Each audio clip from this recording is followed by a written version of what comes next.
कांग्रेस अध्यक्ष अखिलेश प्रसाद सिंह ने बिहार में सीट शेयरिंग को लेकर एक बार फिर दबाव बनाने की कोशिश की है। एक बार फिर से अखिलेश प्रसाद सिंह ने बिहार में लोकसभा की 9 से 12 सीटों पर चुनाव लड़ने की दावेदारी पेश की। अखिलेश प्रसाद सिंह को बार बार खुले मन से यह बयान क्यों देना पड़ता है, ये समझने की जरूरत है। इंडिया में सीट शेयरिंग की फांस, कांग्रेस को 10 से 12 सीटों की आस। लोकसभा चुनाव की तैयारियों के बीच इंडिया गठबंधन में सीट शेयरिंग का कोई फॉर्मूला तय नहीं हो पा रहा है। बिहार कांग्रेस सीट शेयरिंग के सस्पेंस से पर्दा उठाने को बेकरार है, जिसके पीछे दो वजह है। एक, बिहार में कैबिनेट विस्तार नहीं हो रहा है। दूसरा, महागठबंधन सरकार में कांग्रेस तीसरे नंबर की पार्टी है। ऐसे में कांग्रेस के पास प्रेशर पॉलिटिक्स के अलावा कोई चारा नहीं बचता है। लिहाजा कांग्रेस के प्रदेश अध्यक्ष अखिलेश सिंह बार बार ये दबाव डालने की कोशिश कर रहे हैं कि कांग्रेस बिहार में 10 से 12 सीटों पर लोकसभा चुनाव लड़ने की तैयारी में है। नहीं, हम लोग पिछली बार भी 9 सीट लड़े थे, उसके पहले 12 सीट लड़े थे, तो उसी के आसपास हम लोगों को सीट मिले, यही हम लोग उम्मीद करते हैं। कांग्रेस महीनों से बिहार में कैबिनेट विस्तार का इंतजार कर रही है।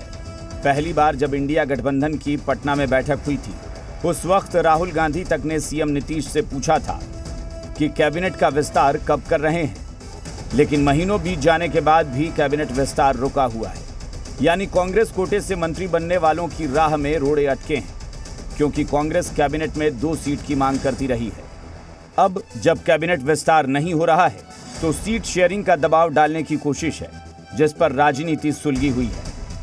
बीजेपी कह रही है कि लड़ने से क्या होता है, 40 सीटें तो एनडीए जीत रही है। उन लोगों का इंटरनल मामला है, जरूरत पड़ेगा तो 40 सीट है, 50-60 सीट बढ़ा के कर लें। यहाँ संगठन है लोगों का बड़ा, और उसमें से 10-20 सीट लड़ लें। लड़ने से क्या होता है?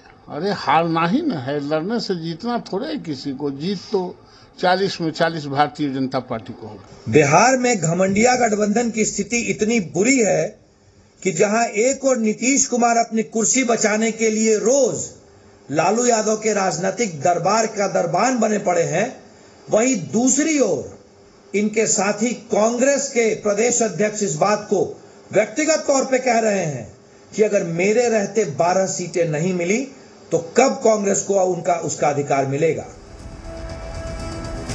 वहीं जेडीयू आरजेडी के नेता डिप्लोमेटिक जवाब दे रहे हैं, क्योंकि इन्हें पता है कि सीट शेयरिंग बेहद नाजुक विषय है, जिस पर बड़बोली सियासत नहीं हो सकती।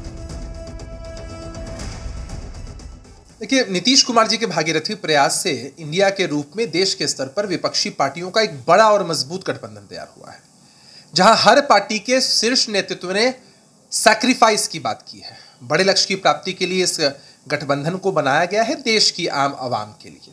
जहां तक सीट शेयरिंग का मसला है, कोऑर्डिनेशन कमेटी बनी हुई है। चुनाव में सीट शेयरिंग एक इम्पोर्टेंट मुद्दा है, और बिहार में सीट शेयरिंग की रिस्पॉन्सिबिलिटी लालू प्रसाद यादव जी, नीतीश कुमार जी, राहुल गांधी जी, तेजस्वी जी को दी गई है।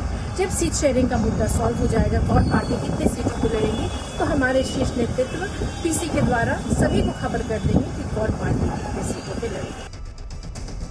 कांग्रेस की मांग पर राजनीति के जानकार रवि उपाध्याय का नजरिया भी समझ लीजिए, क्योंकि एक पॉलिटिकल एनालिस्ट ही तटस्थ होकर सही जानकारी दे सकते हैं। देखिए, निश्चित रूप से अखिलेश प्रसाद सिंह वही बात कह रहे हैं जो उनकी पार्टी पिछले बार जो 10 सीटों पर चुनाव लड़ी थी, तो वो उससे कम पर समझौता करने के लिए तैयार नहीं है। तो वह इस बात को ही वह कह रहे हैं। और देखिए, जो अभी नया राजनीतिक समीकरण है, और पहली बार राष्ट्रीय जनता दल और जनता दल यूनाइटेड लोकसभा का चुनाव मिल करके लड़ने जा रही है। इससे पहले विधानसभा का चुनाव निश्चित रूप से लड़ा, लेकिन लोकसभा का पहली बार एक्सपेरिमेंट के तौर पर लड़ा है। ऐसे में कांग्रेस पार्टी कोई भी रिस्क लेने को तैयार नहीं है। बिहार में कांग्रेस इंडिया गठबंधन के लिए सीट शेयरिंग में सबसे बड़ी मुश्किल खड़ी कर सकती है, क्योंकि कांग्रेस की मांग से दूसरी छोटी पार्टियों को भी दबाव बनाने का मौका मिल जाएगा। निषेध, जी मीडिया, पटना।